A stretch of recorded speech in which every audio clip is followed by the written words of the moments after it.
complexe de supériorité.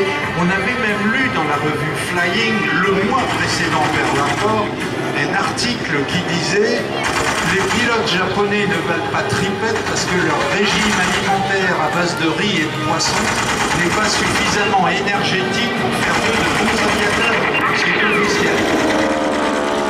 C'est là qu'on découvre que les pilotes japonais mangeurs de riz et de poisson sont en fait des athlètes complets et qu'ils sont effectivement d'excellents aviateurs.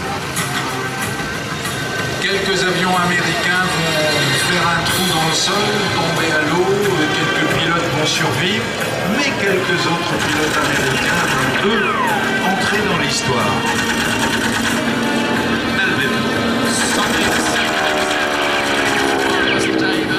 America was catapulted into World War II by the attack on Pearl Harbor.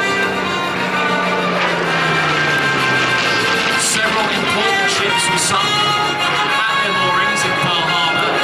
Fortunately for the Americans, their carriers, the real backbone of their strength, were out on exercise and so avoided the raid.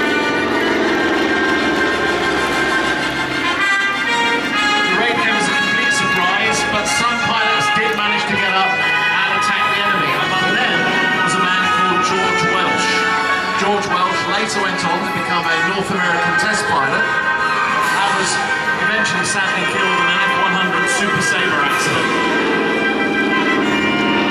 Donc quelques pilotes américains réussissent à décoller à bord de leur P-40 et vous êtes à Hawaï et là-haut dans le ciel, là-bas en face, vous voyez un de ces P-40 en train de piquer vers un zéro qui a déjà été touché.